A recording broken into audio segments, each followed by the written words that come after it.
Hey, so first of all, thanks to my most recent subscribers. You guys are awesome. I really appreciate the support. I'm trying to reach 50 so we can go on to do a live stream and have some like in-time conversations and chats. It's gonna be super dope, so hope you stick around for it. Anyway, I wanted to talk about something kind of big today because it's been a while since I've done sort of a bigger video. It's not gonna be too long, but I did want to discuss something that's kind of really obvious. Anyway, let's just get into it.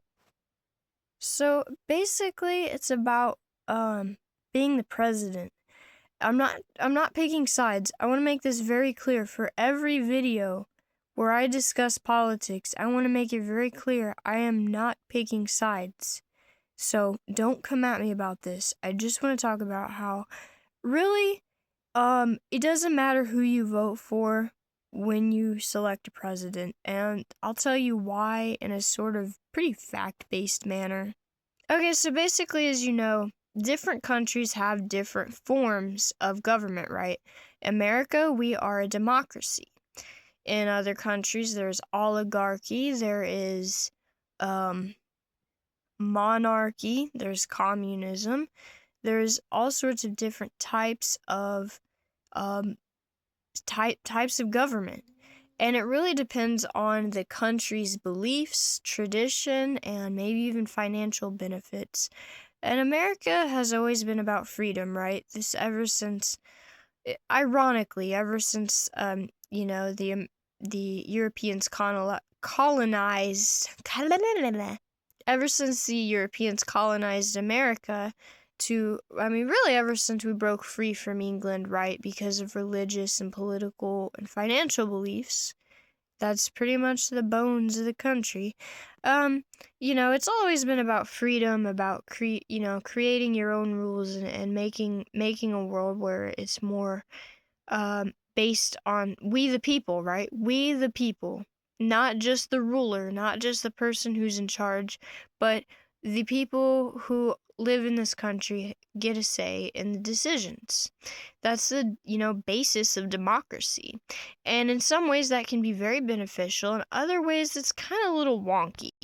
Wonky, wonky, wonky, twonky, wonky, twonky. Yeah, anyway, so in America, we are given the right to vote. But it honestly feels in some ways, and I'm not gonna say necessarily that democracy is an illusion. It is real, especially, like I said, compared to a lot of other countries. But it feels as if democracy is used as sort of a tool to make us feel like it's a reward, like we've earned it. So, women had to fight for the freedom of democracy. They had to fight for their right to vote. And you also have to wait till you turn 18 years old to vote. Those are two completely different reasons, I feel like. But really, it gives us the illusion that voting is you earn it, right? You earn the right. It's something that you're being rewarded with. I think, honestly, at first glance, you think about it and you're like, it would probably be very beneficial if everyone who voted truly thought about it, right? They fact-checked, they did research on not just the person they are siding with, but all candidates involved. They did research and they, looked into it to see who is best. Who is most beneficial for a country? Who is most credibility? Who is the most history? Who is more, money? Who is more, politically sound? Who has, everything that's important, even charisma. And they did the fact check and they did a comparison and they comparatively decided who is the appropriate leader for the next 4 years. However, a lot of people don't do that. A lot of people who vote, I'm not saying this is everybody, but it feels that a lot of people who do vote are just very, extreme. Look, somebody's got to do it. Someone has to vote. So I'm very grateful for the people who do vote. But let's look at it this way, right? Let's say you're being good all day. And you promise if you were good all day and you didn't throw a fit, You didn't throw the Xbox down once at all today. You get a reward. You get a sweet treat. Would you rather have a Hershey bar or a rice cake? Okay, most people are going to say Hershey bar, right? Because that's like an actual sweet treat. That's a reward. People aren't going to feel good about getting a rice cake. It's the same way with voting.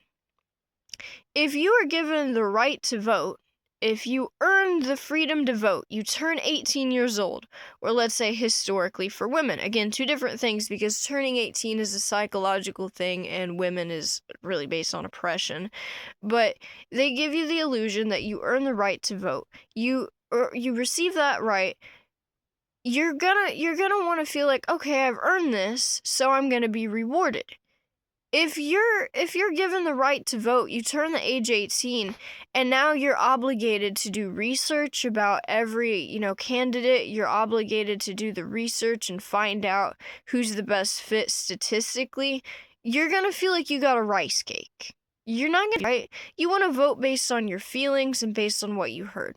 Not only that, but it's also beneficial for the candidates. It's a lot easier to get more votes when they spread rumors. And not just spread rumors, but just get themselves out there, right? Social media platforms have been super beneficial over the last few, decades. And the news and pretty much any media outlet, because that's where everyone gets it, right? You, instead of having to Google it, get on Wikipedia and do the research yourself, you're just given the answers, right? You're told what's good. You're told who knows what. You're told, so-and-so said this, so-and-so did that, so-and-so hates this, so-and-so does that. And that's the majority of, the votes is based on what they hear. It's beneficial for the candidates because they get a lot more votes, they get quicker votes, they get easier votes, and it's beneficial for the voters because they don't really feel pressure, they don't feel an obligation to do the research, they just feel, and also if something goes awry, it's like, well, I only voted for them because I heard this, right? But here's the kick. Truly, it doesn't matter who you vote for. Because you could do all the facts, you could do all the research, history, years, they're clean, they got nothing on them. They were extremely credible, reliable, resourceful, intelligent, and they had the purest of intentions, and they had the greatest charisma, and everything was right. And the moment they step into that office, they get a power surge, and they abuse that power. That's always a possibility, and abuse of power is actually like a legal thing that you could actually go to jail, I'm pretty sure, for that. I don't know the specifics of it, but usually what happens is the obligation, right? Being the president of the United States of America is an obligation. It is an obligatory job, and it is exhausting. Let's start with the debates. I mean, on the debates is really where everyone comes in, right? Maybe the most of election time you get, people here and there. The debates is where everyone tunes in because this is what's gonna, this is where they hear about, they get a preview of the next 4 years. And we all live in the same country, so it's important. This is where they make all the promises. And they may all be very good promises on either end, right? It just depends on what they're prioritizing. We all see these issues. We live in it day to day, financially, socially, morally, everything. But it doesn't matter who you vote for, what promises they make. When they get into office, they have to make a first choice. Because there's not just one problem in America. There's many, right? There's financial issues, there's oppression, right? There's healthcare, women's rights, cost of living, immigration, drugs, crime, everything. All of this, it's a focus, right? All of this needs to be dealt with considerably and with great care and attention, and it needs to be done right, because if you just jump into it, or if you mess something up, or you go to the wrong person, it can make problems worse. When you make your first choice, the very first thing that you do as a president, that is set in stone, right? For example, let's say you focus on women's health first. You think, you have to pick something, whether it's, you think it's the most important or not. You pick women's health. That is going to divide nations. Even the people who voted for you, it is going to divide them because they're going to feel like, oh, well, I wasn't prioritized. Everyone has their own personal focus, right? Like, we may acknowledge everyone else's problems, but like, let's say I'm a woman and I think that the most important thing, at least for me right now, is women's health. And it's like, yeah, of course I understand that there's financial and drug issues and everything else in this country, but that's what I want to focus on. So if the president chooses something else like immigration or, like cost of living, I'm going to be very upset because I'm going to feel betrayed. It's like I'm not prioritized in this country. I feel left out. And also 4 years is not a substantial window of time to accomplish multiple goals. You'll be lucky to accomplish even one. They usually start with the small stuff because they know it's easier to achieve and quicker, and it just, if your first choice is something small, it usually gets, the pressure off. People aren't going to be like, well, it doesn't divide people as much if you choose something small, like, let's say, like, change like the image of currency, like change the font on a penny or something simple like that. But yeah, and people will of course, be upset about you with that too, because it's like, that's very unserious. But that's beside the point. Really, the truth is, people really blame everything on the president. I think for the most part, we all know that so many people are involved, right? There's Congress, there's, so many people for different jobs. But the truth is, this is still a democracy. It goes beyond voting for the president. There's voting for laws to be passed and everything else. The president is mostly a spokesperson. And yeah, they have a lot of control of what can be done, but there's a lot of other people involved as well. So, even if the president tries to focus on something, they may not even be able to pass the law because too many states or too many people involved disagree with it. So you can't really solely blame that on the president. And another thing is, different states have different needs. We are a nation, technically, yes, we are united at, at the full scale, at the baseline of things, but in a lot of specific ways, we are pretty divided, right?